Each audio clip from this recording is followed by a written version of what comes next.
Welcome to K-Catalog.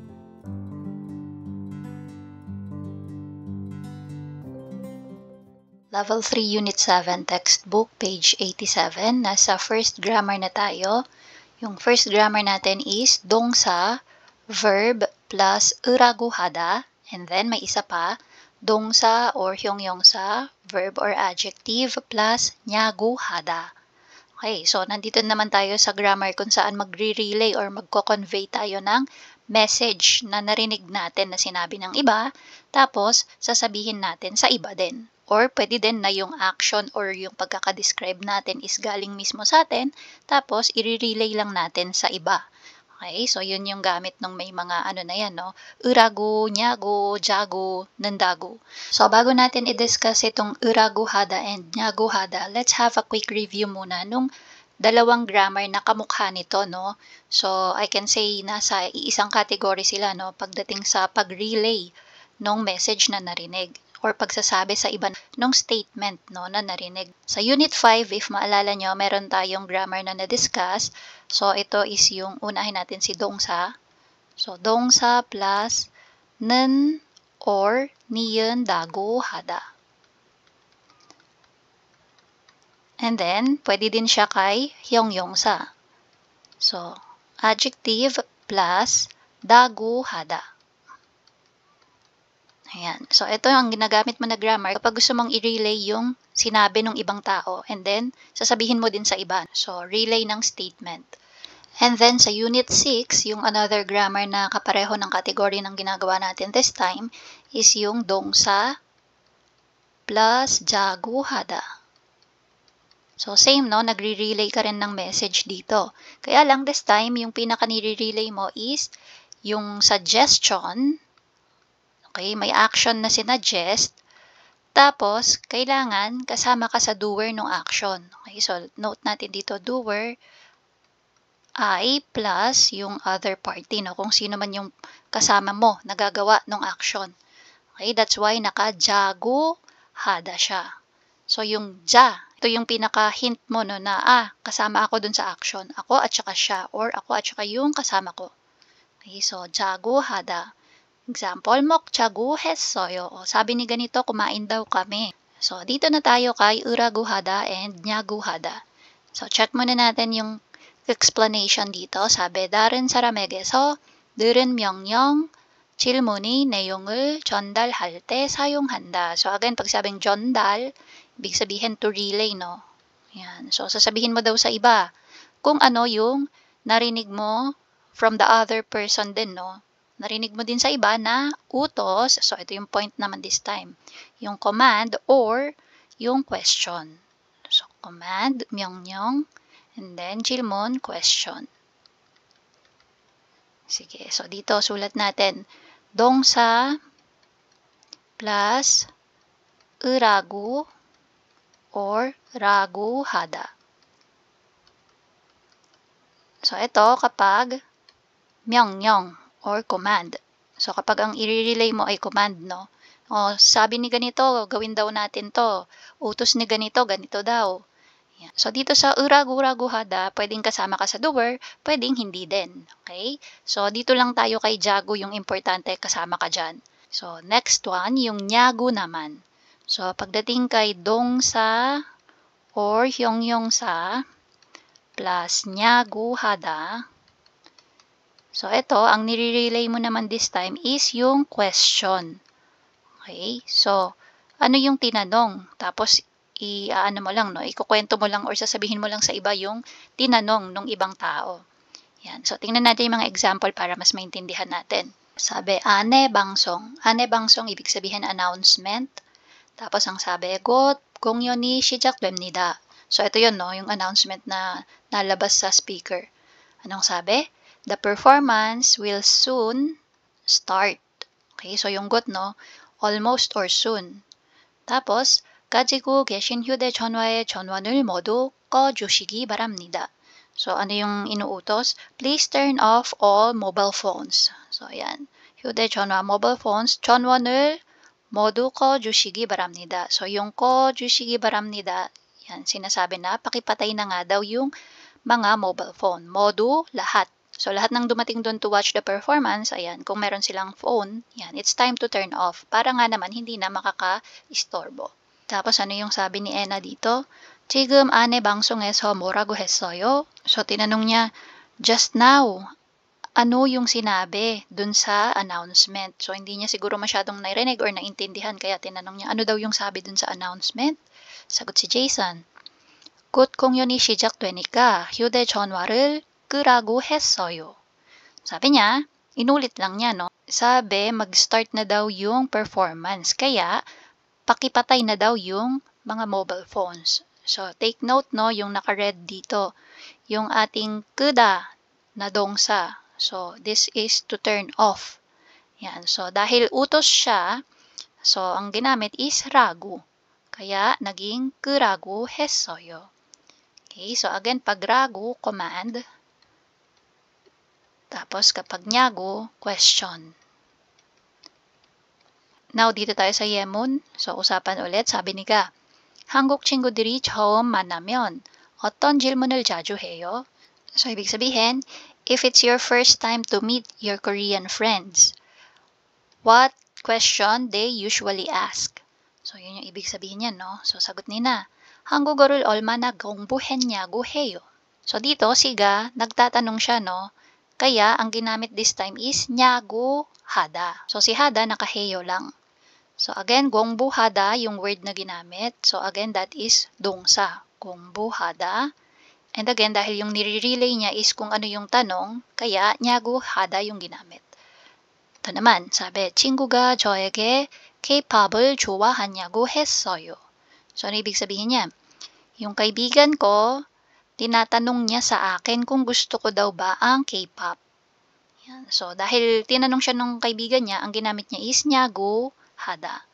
직원이 고객들에게 지금 공연장에 입장하라고 했어요.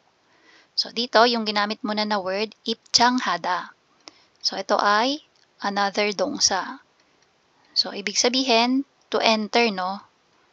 Yan, pasok na daw sa loob. Bakit? Ano ba yung sabi? Yung employee or yung staff, ang sabi sa mga audience, hindi na daw pumasok ngayon sa loob ng performance hall or ng venue. So, yun yung sinabi. So, parang inuutos niya, no? O, pwede na po kayong pumasok ngayon. Kaya, ang ginamit is ragu hada. Tapos, since nagawa na yung command, kaya naka-past tense yan. 했어요.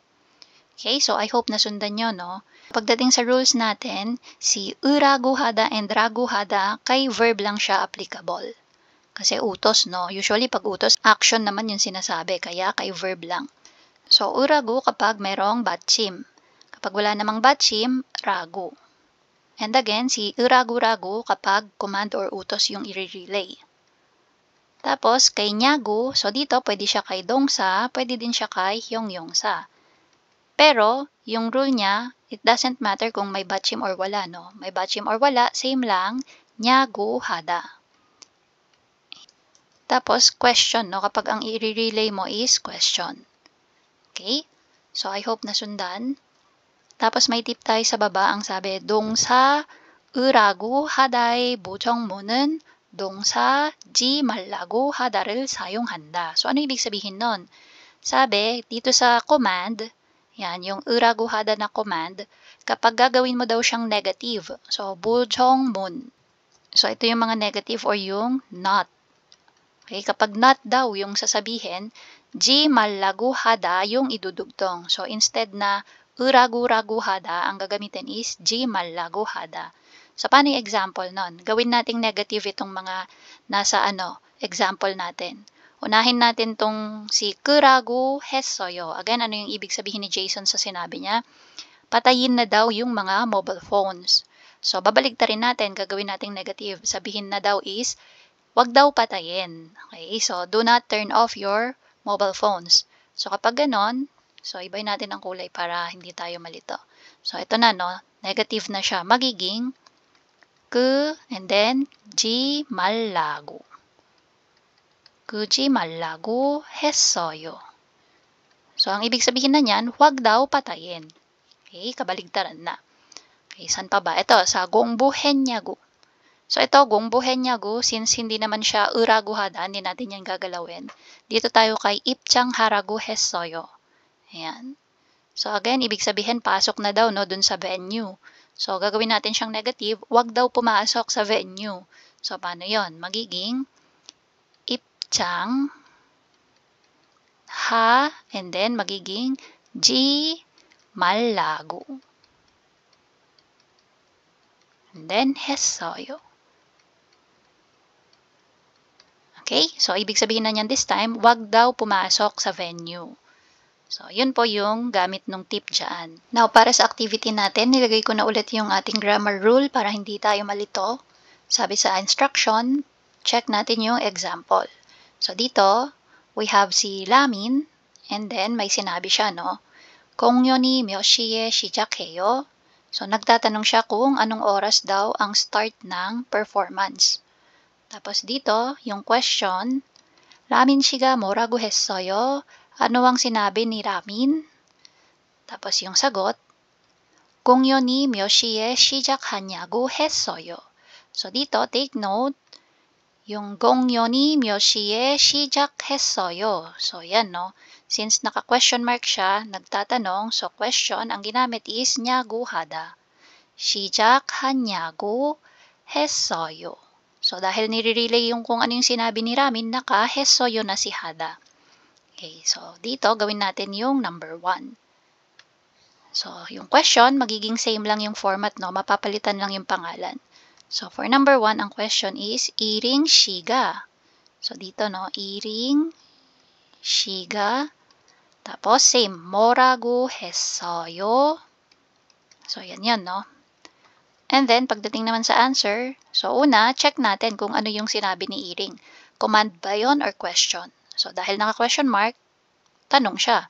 Sabi niya, 주말에 무슨 전시회 갔어요? Sabi niya, nung weekend, anong exhibit yung pinuntahan mo? So, i-relay na natin ngayon yan, no? So, dito pwede mong sabihin kung sino yung nagsabi. Sa example natin, hindi siya sinabi, pero kung babanggitin mo kung sino yung nagsabi, okay din yon. So, for example, ito, 이ring 씨가. Tapos kung ano na yung sinabi niya. 주말에 무슨 전시회, tapos ito na, no, 갔어요, magiging 갔냐고 했어요. Okay? So, dahil yung question niya is naka-past tense, so yung gada, naka-gassoyo, so dito, sinama din natin yung sangshiyot to highlight na past tense na. So, 갔냐고 했어요. And, hindi natin siya ginawang question mark kasi hindi naman tayo yung nagtatanong. Nagre-relay lang tayo kung ano yung tinanong ni Iring. So, that's for number 1. Now, try natin number 2. So, yung question, same ulit. Mapapalitan lang yung pangalan. So, who, when, shiga. Tapos, same ulit, no? 뭐라고 했어요? Sagot natin for number 2. Who, when, shiga. Tapos, check natin ano yung sinabi. 택배를 문 앞에 두세요. So, dito, hindi siya naka-question mark, no? Hindi siya nagtatanong. And, nag-uutos siya. Kasi naka-useyo-seyo, no? Again, you're using this grammar kapag gusto mong mag-request or mag-utos ng something. Sabi niya, yung tekbe daw or yung delivery ay duda, to put. Ayan, or ilagay sa tapat ng pinto. Mun ape. Okay, so sa harap ng pinto ilalagay.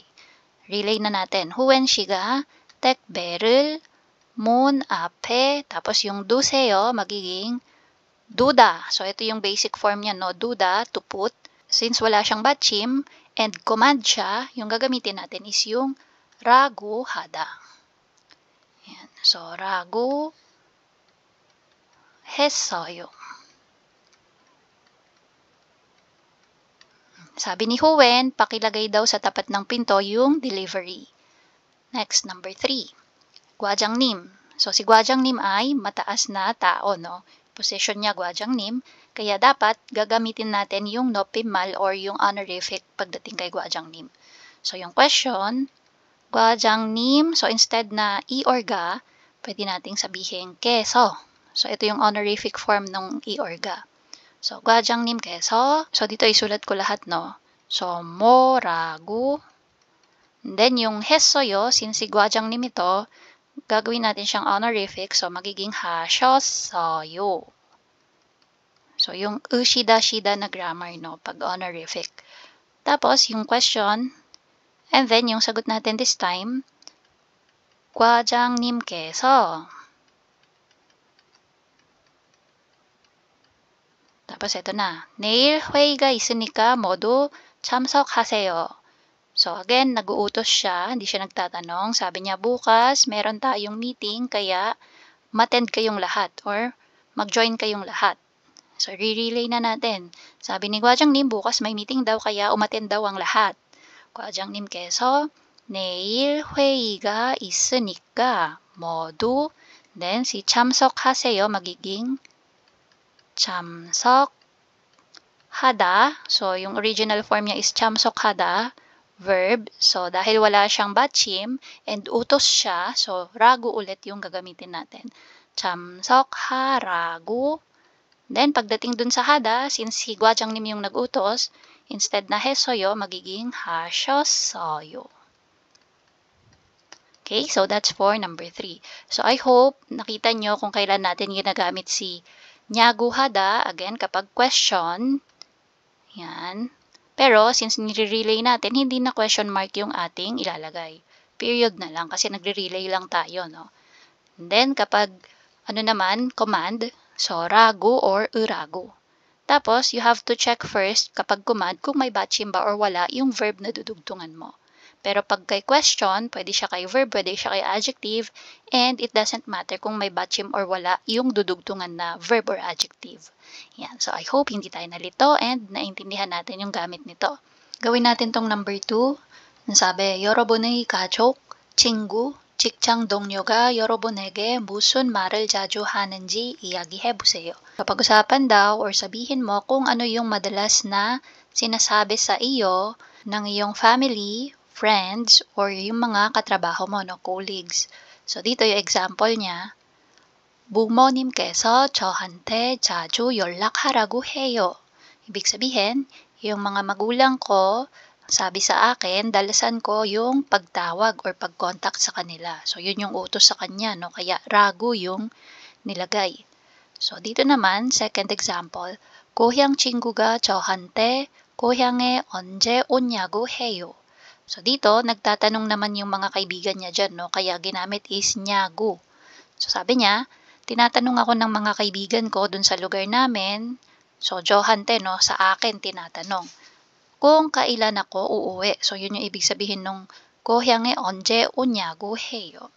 So, dito, ginamit nila pareho yung ragu tsaka yung nyagu. So, nagre-relay ng kung ano yung inutos. So, ito yon yung ragu. Tapos, nagre-relay ng kung ano yung tinanong. So, si nyagu. So, try din natin gumawa. Follow lang natin yung format ng example. So, dito, pwedeng gamitin na lang din natin is bumo. Yan. So, bumo님께서. So, dito naka-keso ulit yung bumonim, no? Kasi nga, naka-ano sila, no? Honorific. So, mataas yung position ni bumonim or parents. 저한테. So, instead na dalasan yung pagtawag, pwede nating sabihin, 자주. Sabihin natin, kumain ng healthy foods. Ayan. So, gagawin natin siyang 건강한 음식을 먹으라고 해요. So, yung gagamitin natin na verb is yung 먹다.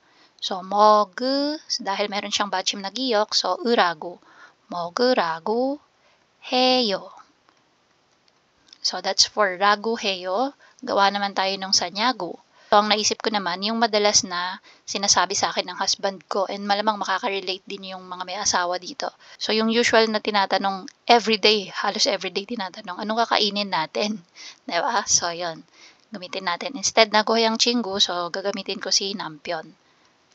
남편이 저한테, so, sa akin, 저한테, tapos, everyday niya yung tinatanong, no? So, 매일,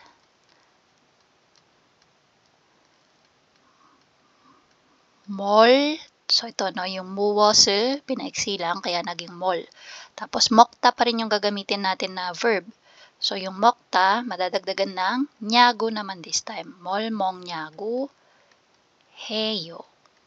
Tapos, period lang, no? So, 남편이 저한테 매일 뭘 먹냐고 해요. Ibig sabihin, yung husband ko everyday tinatanong niya sa akin kung anong kakainin namin. Okay, 뭘 먹냐고 해요. Tapos, dito tayo sa 단어장. So, additional vocabulary.